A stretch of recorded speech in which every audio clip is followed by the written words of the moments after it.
Lewis a dit, nous devons déposer devant Dieu non pas ce qui se trouve, ce qui devrait se trouver dans notre cœur, mais nous devons déposer ce qui se trouve dans notre cœur. Nous avons toujours tendance à dire, Seigneur, donne-moi plus d'amour. Et nous devrions dire, ce qu'il y a dans mon cœur, c'est du ressentiment, de la haine, et c'est ça que je dépose à tes pieds. Gardez cette petite pensée dans un coin de votre tête. Vous allez vous dire que le sujet que j'ai pris ce matin n'a pas de rapport avec ce que nous avons étudié toute la semaine, et pourtant, vous allez voir que si.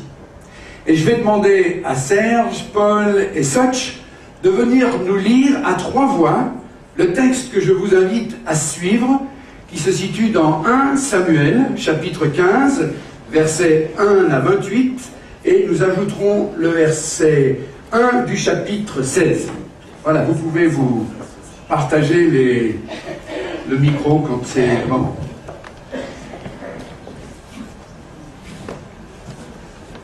Samuel dit à Saül, « C'est moi que l'Éternel a envoyé pour te consacrer par onction comme roi sur son peuple, sur Israël. Écoute donc les paroles prononcées par l'Éternel. Voici ce que dit l'Éternel, le Maître de l'univers. Je me souviens de ce que les Amalécites ont fait à Israël lorsqu'ils lui ont barré le chemin à sa sortie d'Égypte. Va maintenant frapper les Amalécites, vouer à la destruction tout ce qui leur appartient. Tu ne les épargneras pas et tu feras mourir hommes et femmes, enfants et bébés, bœufs et brebis, chameaux et ânes. » Saül convoqua le peuple et le passa en revue à Télaïm. Il y avait 200 000 fantassins, ainsi que 10 000 hommes de Juda. Saül marcha jusqu'à la ville d'Amélec et plaça une embuscade dans la vallée. Il dit aux Kéniens, « Partez, retirez-vous, quittez les Amalécites, afin que je ne vous fasse pas subir le même sort qu'à eux. En effet, vous avez fait preuve de bonté envers tous les Israélites lorsqu'ils sont montés d'Égypte. » Les Kéniens se retiraient alors du milieu des Amalécites. Saül porta des coups à Amalek depuis Havila jusqu'à Shur, qui fait face à l'Égypte. Il captura Agag, roi d'Amalek, vivant, et il voit à la destruction tout le peuple en le passant au fil de l'épée. Mais Saül et le peuple épargnèrent Agag, ainsi que les meilleures brebis, les meilleurs bœufs, les meilleures bêtes de la seconde portée, les agneaux gras et tout ce qu'il y avait de bon. Ils ne voulurent pas le vouer à la destruction. En revanche, ils exterminèrent tout ce qui était sans valeur et chétif. L'Éternel adressa la parole à Samuel. « Je regrette d'avoir établi Saül pour roi, car il se détourne de moi et n'accomplit pas mes paroles. » Samuel fut irrité. Il cria à l'Éternel toute la nuit. Il se leva de bon matin pour aller à la rencontre de Saül. On vint lui dire, « Saül s'est rendu à Carmel, et il s'y est érigé un monument. » Puis il est reparti, et passant plus loin, il est descendu à Gilgal. Samuel se rendit vers Saül, et Saül lui dit, « Sois béni de l'Éternel.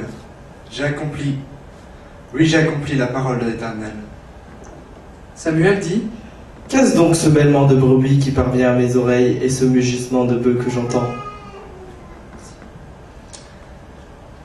Ils les ont amenés de chez les Amalécites parce que le peuple a épargné les meilleures brebis et les meilleurs bœufs afin de les offrir en sacrifice à l'Éternel, ton Dieu. Le reste, nous l'avons voué à la destruction. Arrête! Je vais te révéler ce que l'Éternel m'a dit cette nuit. Parle. Alors que tu étais petit à tes propres yeux, n'es-tu pas devenu le chef des tribus d'Israël, et l'Éternel ne t'a-t-il pas désigné par onction pour que tu sois roi sur Israël? L'Éternel t'avait envoyé en disant, va vouer à la destruction ces pécheurs que sont les Amalécites. Tu leur feras la guerre jusqu'à ce que tu les aies exterminés. Pourquoi n'as-tu pas écouté l'Éternel? Pourquoi t'es-tu jeté sur le butin et as-tu fait ce qu'il désapprouve? J'ai écouté l'Éternel, et j'ai suivi la voie où il m'a envoyé. J'ai ramené Agag, le roi d'Amalek, et j'ai voué les Amalécites à la destruction.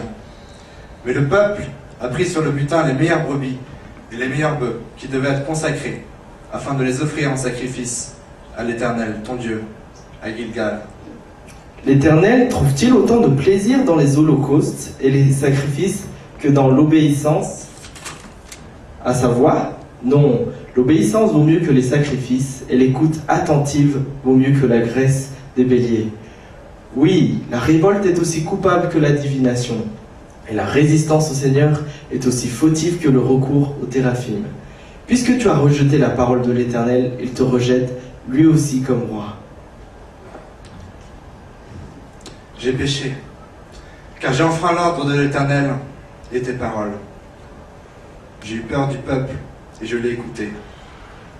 Maintenant, je t'en prie, pardonne mon péché, reviens avec moi et j'adorerai l'Éternel. Je ne reviendrai pas avec toi, car tu as rejeté la parole de l'Éternel et l'Éternel te rejette. Tu ne seras plus roi sur Israël. Alors que Samuel tournait le dos pour s'en aller, Saül l'attrapa par le pan de son manteau, qui fut arraché. Samuel lui dit: L'Éternel t'arrache aujourd'hui la royauté d'Israël et la donne à un autre qui est meilleur que toi. Chapitre 16, verset 1. L'Éternel dit à Samuel: Quand cesseras-tu de pleurer sur Saül? Je l'ai rejeté afin qu'il ne règne plus sur Israël. Remplis ta corne d'huile et pars.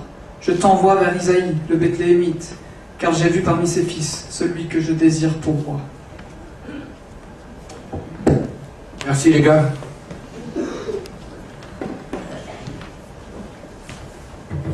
Quelle affirmation terrible.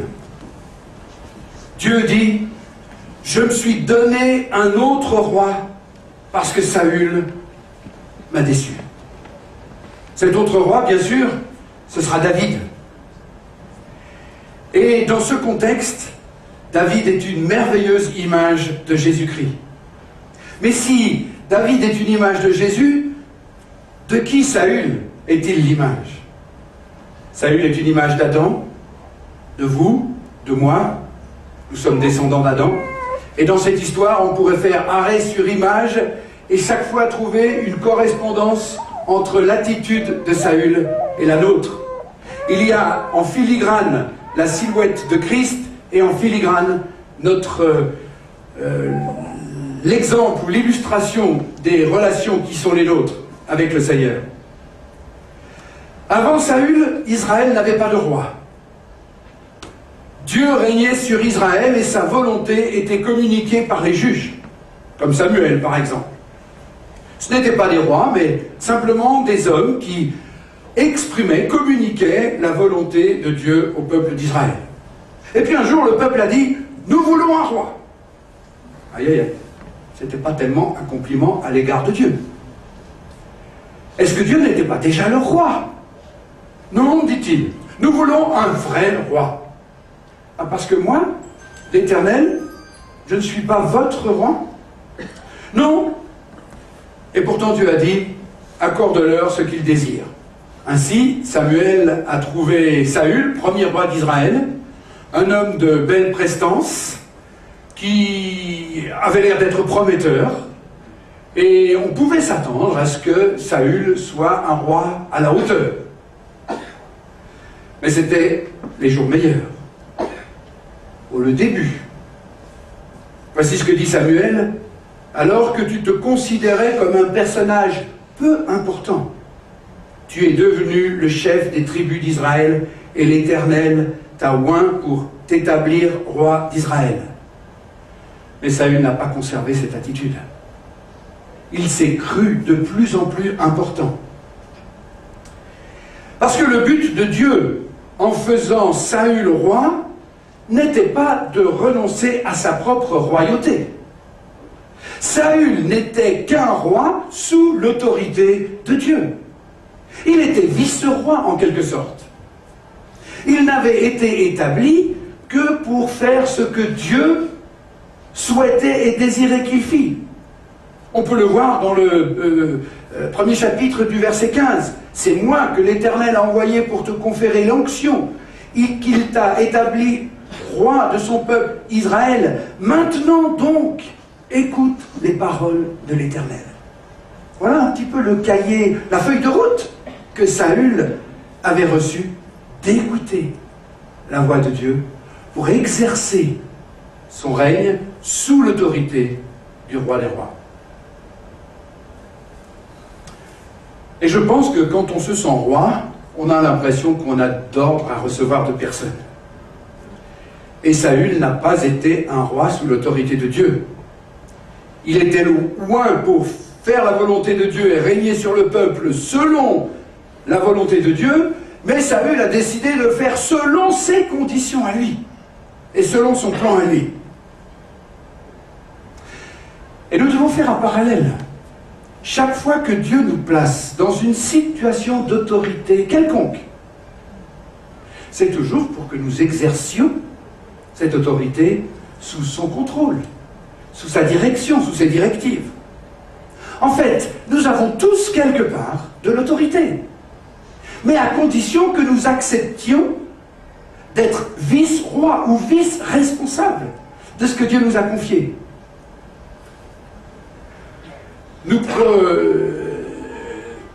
C'est très intéressant de regarder quel est le nom de Jésus-Christ. Roi des rois. Donc forcément, roi de nos situations dans lesquelles nous avons nos responsabilités à exercer comme vice-roi. Jéhovah est aussi le roi des rois. Saül n'était donc que le roi sous son autorité. Et c'est une chose que Saül n'a pas bien comprise. Ou plutôt, s'il l'a comprise, il n'a pas voulu s'y soumettre. Il s'est dit qu'après tout, puisqu'il était le roi, il pouvait bien faire ce qu'il voulait. Il connaissait l'Éternel, mais n'est pas resté sous son autorité et soumis à lui. En réalité, Saül a décidé jusqu'à quel point il allait obéir. C'est là que les choses ont commencé à clocher. Dieu lui a dit, détruis tous les Amalécites et leurs troupeaux. Saül n'a eu aucune difficulté à vaincre les Amalécites, mais il a décidé jusqu'où allait aller son obéissance. Il les a tous tués, sauf le roi Agag. Il se dit, après tout, en tant que roi, c'est pas mal d'avoir un roi comme esclave. Ça positionne, hein? Ça va être sympa, ça. Donc il a détruit tous les troupeaux, sauf les meilleures têtes. Celles-là, il les a gardées. Saül a décidé jusqu'où il allait obéir à Dieu et pas plus loin. Il a négligé qu'il était roi sous l'autorité du roi des rois. Qu'il n'avait aucune autorité par lui-même, que tout lui venait de Dieu. Et il y a d'autres incidents qui ont montré que cette attitude était une attitude ancrée dans le cœur de Saül. Et une nuit, Dieu a dit à Samuel, « Je décide d'annuler ce que j'ai fait en établissant Saül pour roi, car il s'est détourné de moi et il n'a pas tenu compte de mes ordres. » Et quand Samuel a entendu la sentence de Dieu, il a été troublé, au point qu'il a crié toute la nuit. « Ah Seigneur, est-ce que tu ne veux pas donner une deuxième chance à Saül ?»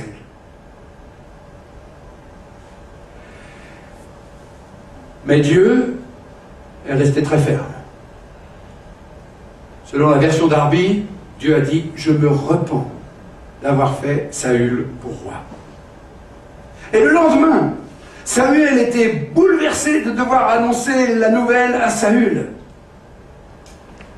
Saül a dit, il a protesté de son innocence.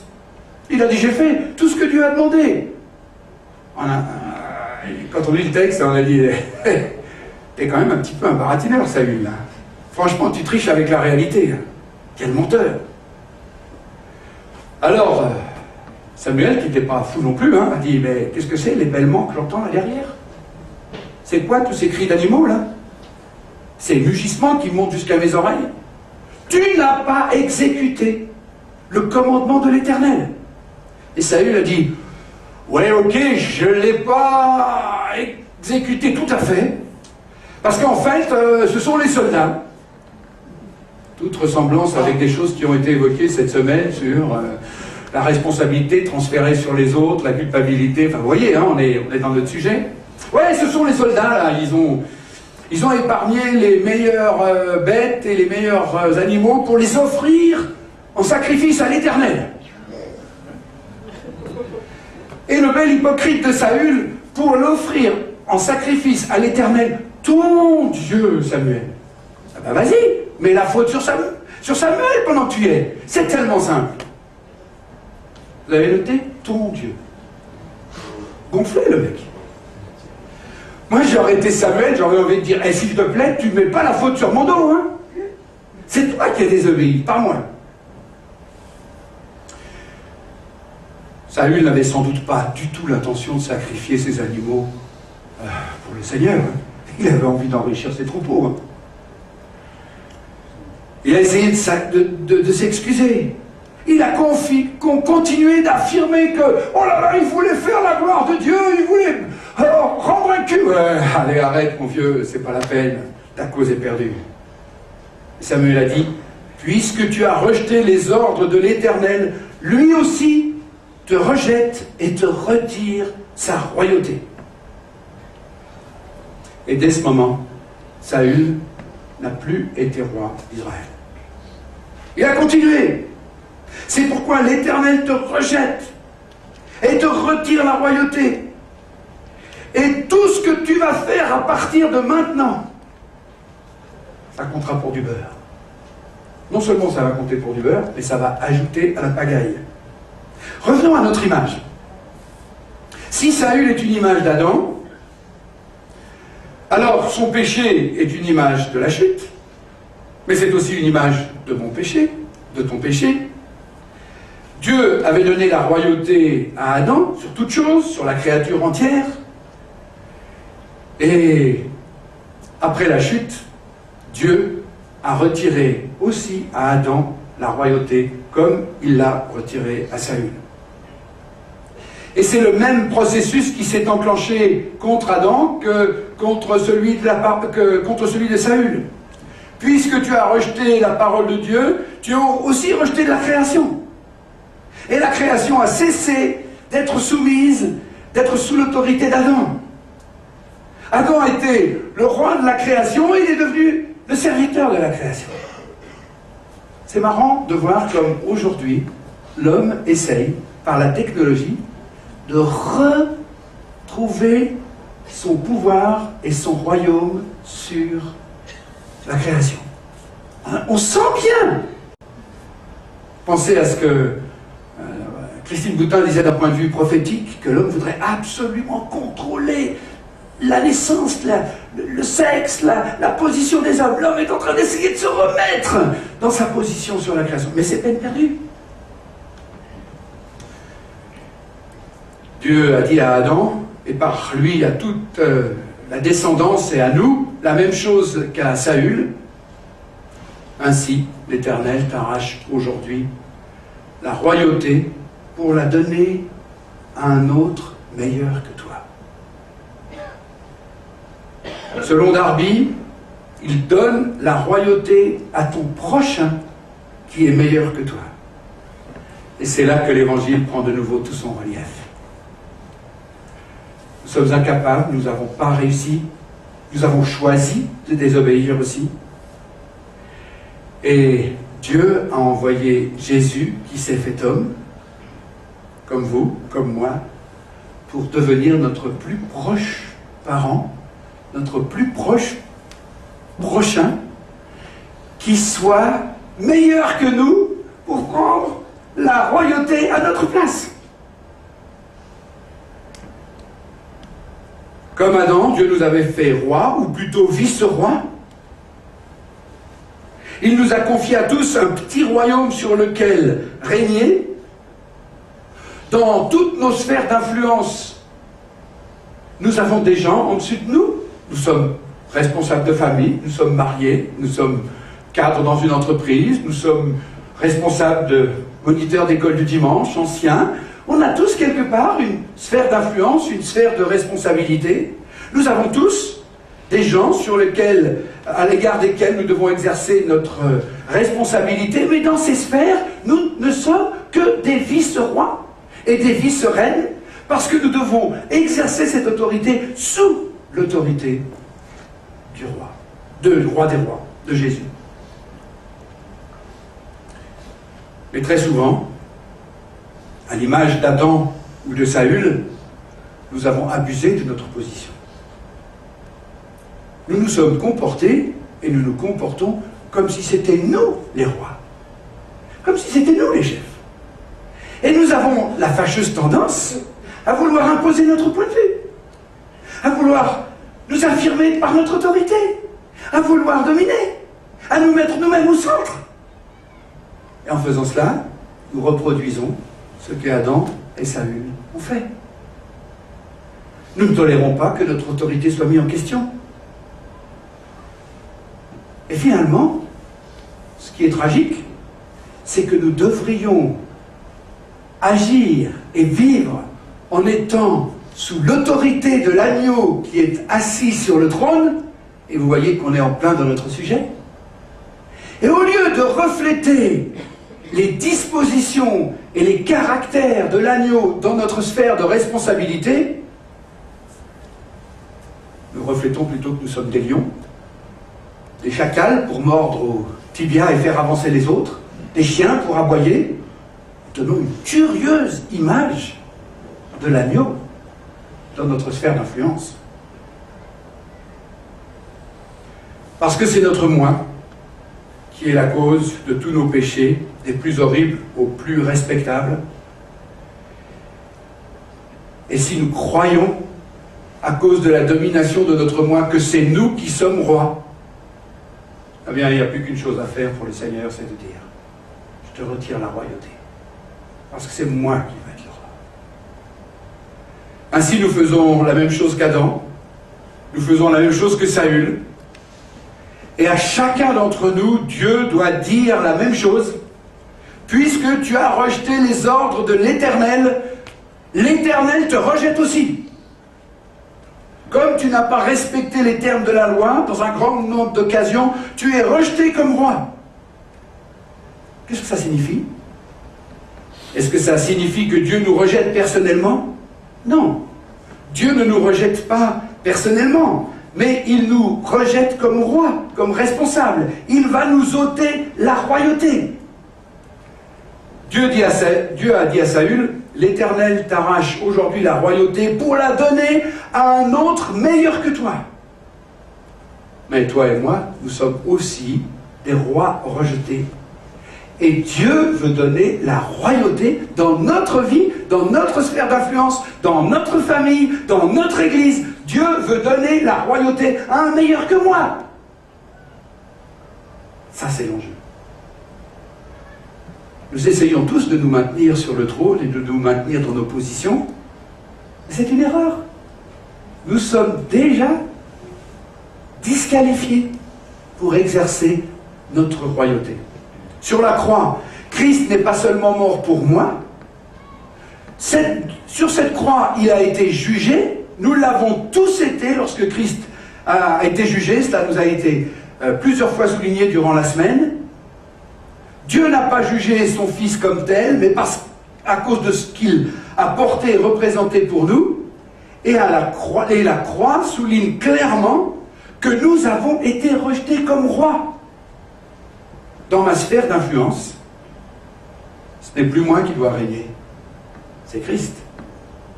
Et le but de Dieu, quand il a envoyé Samuel vers Saül, n'était pas de donner une deuxième chance à Saül. Le but de Dieu, c'était de dire, tu descends du trône, c'est moi qui dois y être. À la croix, Dieu ne désire pas nous donner une deuxième chance d'exercer nos responsabilités, d'être sur le propre trône de notre vie. À la croix, Dieu nous dit, tu n'es pas capable d'être roi. Tu n'es pas capable de régner sur ta vie. C'est moi qui veux régner sur ta vie. Qu'est-ce que ça signifie? Est-ce que ça signifie que quelqu'un d'autre va prendre les responsabilités à notre place?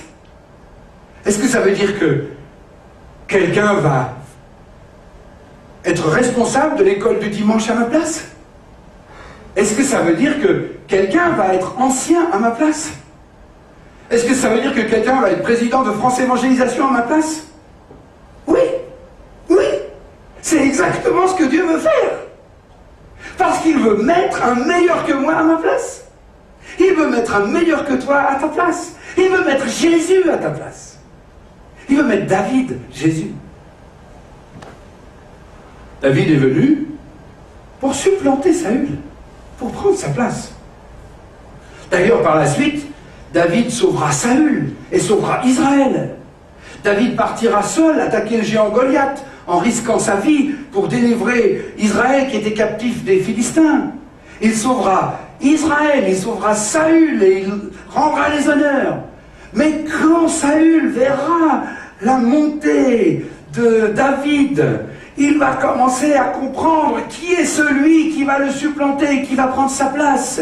Et lorsqu'il a entendu les chants de louange, Saül en a tué 1000 et David 10 000, il s'est senti mal à l'aise. Et il a dit, ah, c'est ce petit mec-là qui va prendre la place, c'est lui qui va monter. Évidemment, la jalousie s'est développée dans son cœur. Parce que David ne devait pas seulement sauver Israël, il devait prendre la royauté à la place de Saül. C'est aussi pour ça que Jésus est venu. Pas seulement pour nous sauver, comme il a sauvé Israël, mais pour prendre la royauté dans notre vie, pour nous supplanter. Son but n'est pas seulement de nous sauver, mais de nous remplacer, de prendre la royauté à notre place. En général, nous sommes très reconnaissants d'avoir été sauvés par Jésus-Christ, mais nous avons beaucoup de mal à dire, à partir de maintenant, Seigneur, c'est toi qui es le roi et seulement toi et moi, je ne peux qu'agir en t'étant soumis et en ayant ma vie alignée à la tienne. Et il se peut que nous ayons du mal à être d'accord que Christ doive nous supplanter. Et c'est ce que Saül aurait pourtant dû faire quand il a entendu les propos de Samuel. S'il avait été un homme brisé, il se serait agenouillé. Et il aurait dit, ok, j'accepte. J'ai décidé de faire les choses à ma tête, ça a raté, donc maintenant je me soumets. Qui est celui qui doit me remplacer? Qu'il prenne toute la place. C'est ce que nous devrions faire nous aussi. Dire au Seigneur, c'est toi le roi. Et justement, ce message, à la suite de tout ce que nous avons étudié cette semaine, trouve bien sa place. Nous allons un jour être dans l'adoration et dans la contemplation et dans la joie et dans la présence du roi des rois et de Dieu et de l'agneau assis sur le trône. Et ça veut dire que c'est aujourd'hui que nous apprenons à nous soumettre à sa royauté. Ça veut dire que c'est aujourd'hui que je dois faire toute la place au roi parce que je suis moi-même un roi détrôné et déchu. Être brisé, c'est admettre le verdict de Dieu tel qu'il est défini par la croix. C'est pas seulement être sauvé, c'est accepter d'être détrôné et laisser toute la place à Christ. Parce que justement, dans Ésaïe 53:10, il est dit de Jésus qu'il vivra de longs jours et qu'il accomplira avec succès ce que désire l'Éternel. Ah, le voilà, le roi excellent, le roi parfait. Une traduction dit « L'œuvre de l'Éternel prospérera entre ses mains ». C'est Second qui dit ça. Ah oui,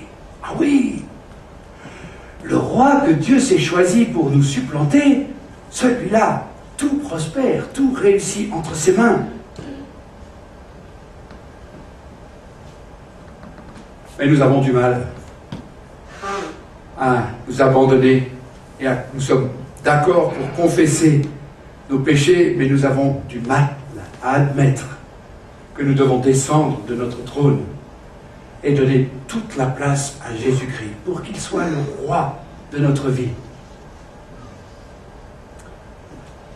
C'est une des raisons pour lesquelles nous avons du mal à reconnaître nos torts dans les petits détails. Parce que dans les petits détails, nous devons dire « Attends chérie, moi je suis un roi détrôné, donc je peux te demander pardon. » Assis sur le trône, c'est beaucoup plus dur de dire ça. Descendu du trône, frère, pardonne ma réaction. Pardonne-moi. Je suis descendu du trône et je vois que je suis incapable de conduire ma vie. Je veux donner la place à Jésus-Christ et je veux être comme toi, au pied du trône.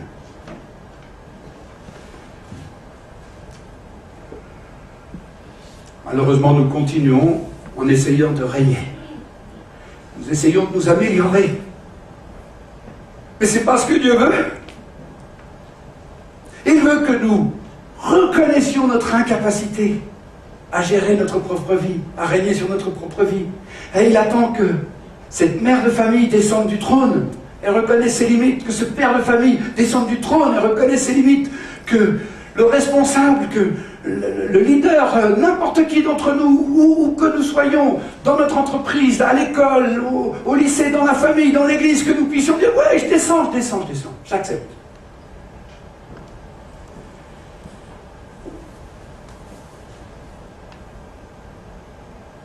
Chaque fois que nous reconnaissons nos limites, chaque fois que nous reconnaissons nos péchés, nos erreurs, nos échecs, nos péchés, chaque fois, nous abdiquons en faveur de roi qui est meilleur que nous, en faveur de notre plus proche prochain, celui qui a donné sa vie pour nous.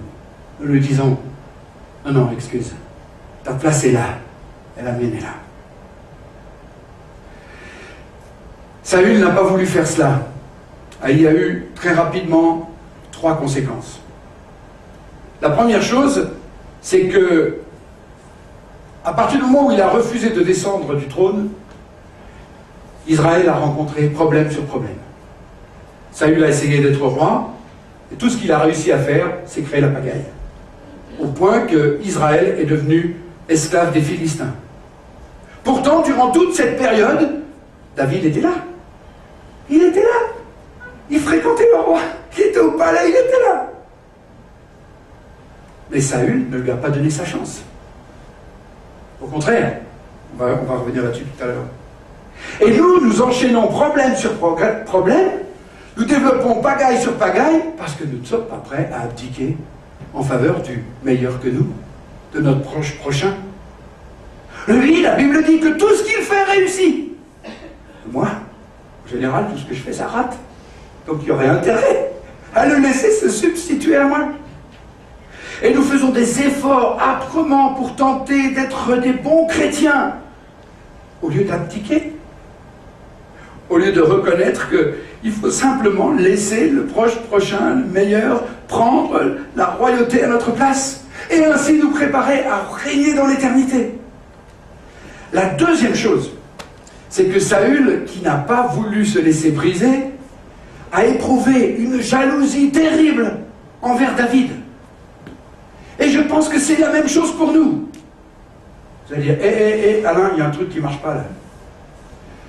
Si nous, on est Saül, et que David est Jésus, si Saül a été jaloux de David, tu veux dire que nous, on pourrait être jaloux de Jésus?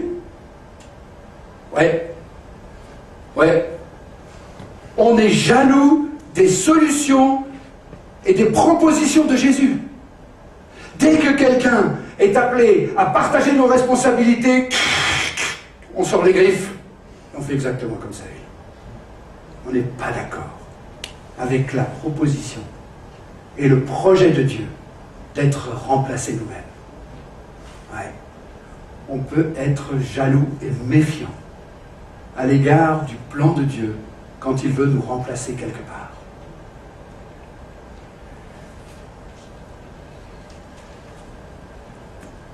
Nous descendons de notre trône et nous donnons la souveraineté à Jésus quand nous disons « Seigneur, c'est juste que tu aies pensé à quelqu'un d'autre pour prendre mes responsabilités. Parce que je n'y arrive pas, donc j'accepte, je me soumets. »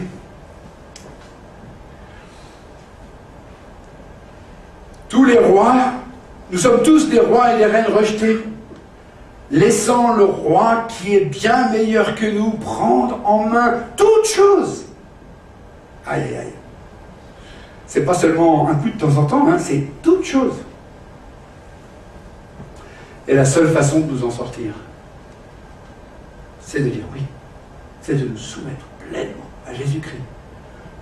À l'inverse de ce qu'a fait Saül. Et la troisième chose que je voudrais souligner, c'est que Saül a refusé d'être supplanté par le meilleur que lui, mais Samuel aussi.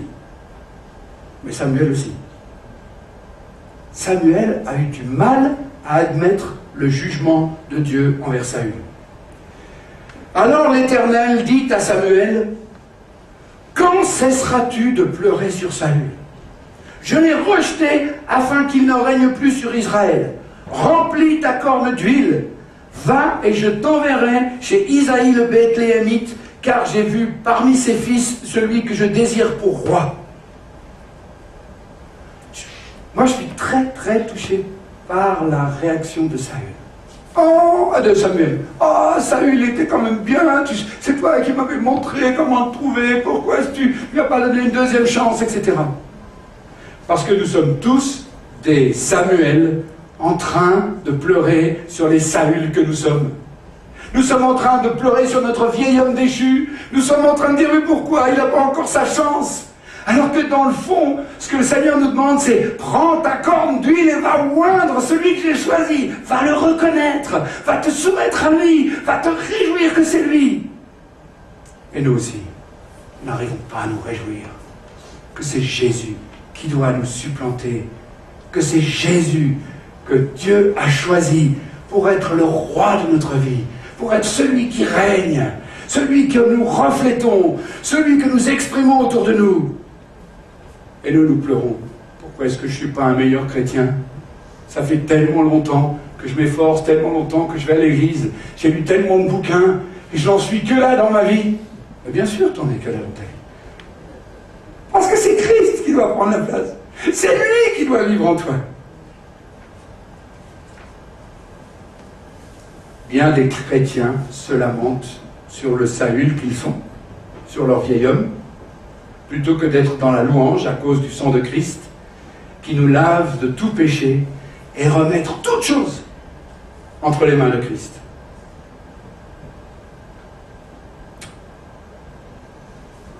Est-ce que Christ est vraiment roi de ta vie? Dans toutes les circonstances. Dans toutes les petites cases. Dans tous les petits recoins. Est-ce que tu as vraiment accepté qu'à la croix, Dieu ait dit, tu n'es pas capable, tu es un roi détrôné.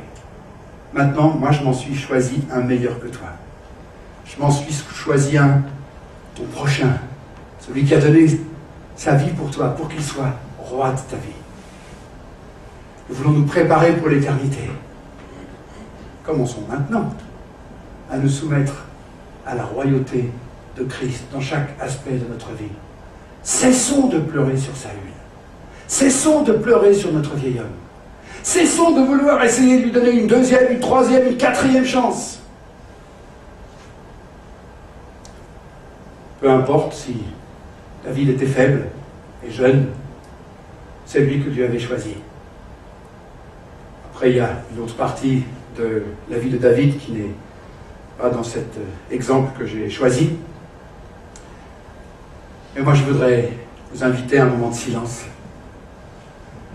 Que nous puissions donner la royauté à Christ dans chaque aspect de notre vie. Et après, justement, nous allons prendre la scène ensemble. Je trouve ça nous permet de faire le point et de nous réjouir du repas du Seigneur en sachant c'est lui qui est sur le trône.